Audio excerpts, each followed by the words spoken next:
আজকে আমরা আলোচনা করব মাইক্রোসফট অফিস ওয়ার্ড। তো এই মাইক্রোসফট অফিস ওয়ার্ডটা কি?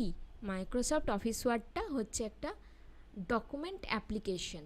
এর সাহায্যে আমরা খুব সহজেই যে কোনো ধরনের ডকুমেন্ট তৈরি করে থাকতে পারি।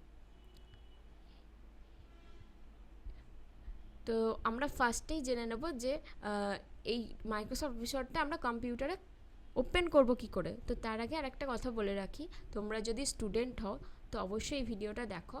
আর যদি আপনারা প্রাইভেট বা গভর্নমেন্ট সেক্টরে কাজ করে থাকেন তো সেক্ষেত্রে এই অ্যাপ্লিকেশানটা খুব পপুলার। তো এই অ্যাপ্লিকেশানের যে কাজগুলো আমি বলবো, তারপরে অ্যাপ্লিকেশানে কী কী হয় যেগুলো বলবো, সেগুলো আপনারা এই ভিডিওতে পেয়ে যাবেন। এই ভিডিওটা একদম বিগিনার্সদের জন্য। তো শুরু থেকে আমি বলছি, দেখো, তোমরা এই ভিডিওটা ফলো করো।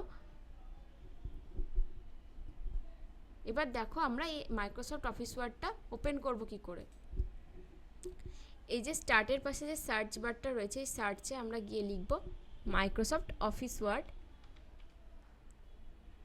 দেখো খানিকটা লেখার পরেই এটা চলে এসছে। তো মাইক্রোসফট অফিস ওয়ার্ডে যে আমরা ক্লিক করব, এই মাইক্রোসফট অফিস ওয়ার্ড অ্যাপ্লিকেশনটা অন হয়ে গেছে। এছাড়াও আর একটা পদ্ধতি দেখাচ্ছি।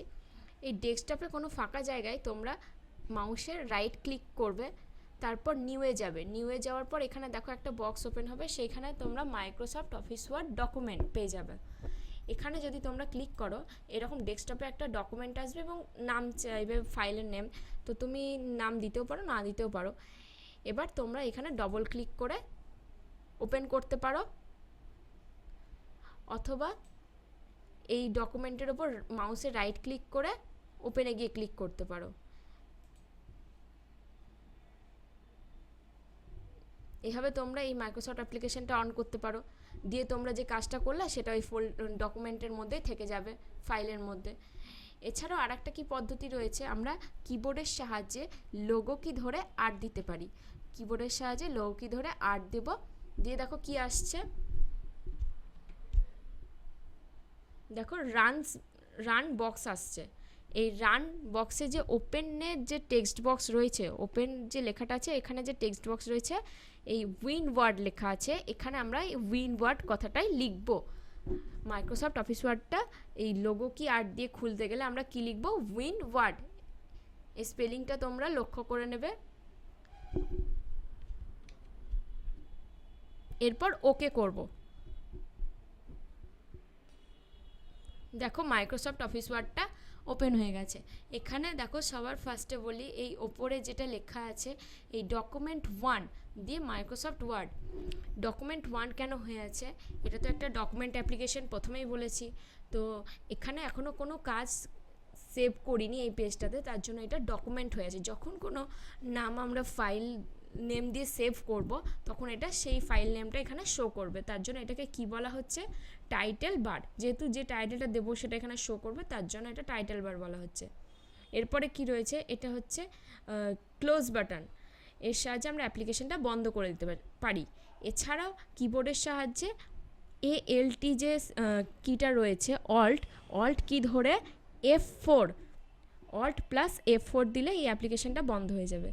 এটা রয়েছে ম্যাক্সিমাইজ, মানে ফুল স্ক্রিন করা যায়, এটাতে ক্লিক করে আবার স্ক্রিনে ছোট করেও রাখা যায়।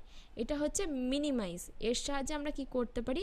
এই অ্যাপ্লিকেশনটাকে নিচে টাস্ক বারে নিয়ে যেতে পারি। দেখো টাস্ক বারে হাইড হয়ে গেল।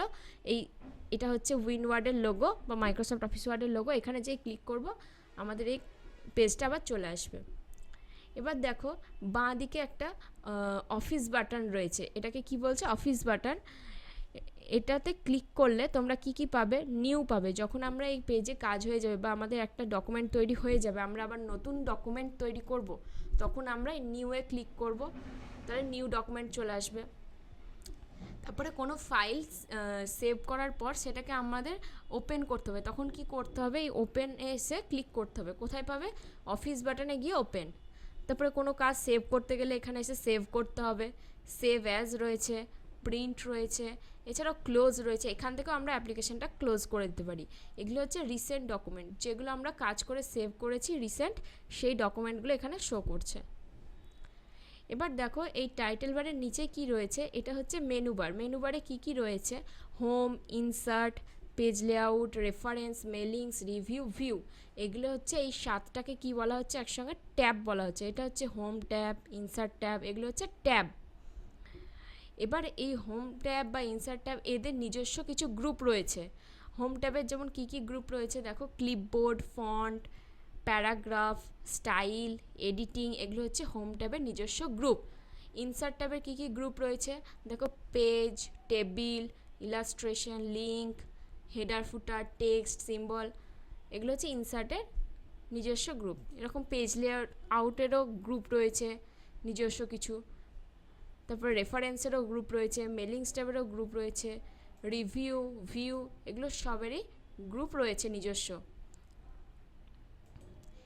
এবার এই মেনু বার আর এই যে গ্রুপগুলো রয়েছে এই জায়গাটাকে একসঙ্গে কি বলা হচ্ছে বলো তো, এটাকে একসঙ্গে রিবন বলা হচ্ছে, রিবন বার। রিবনের মধ্যে এই মেনু বারের যে ট্যাবগুলো রয়েছে আর এই গ্রুপগুলো রয়েছে এগুলো একসঙ্গে অবস্থান করছে।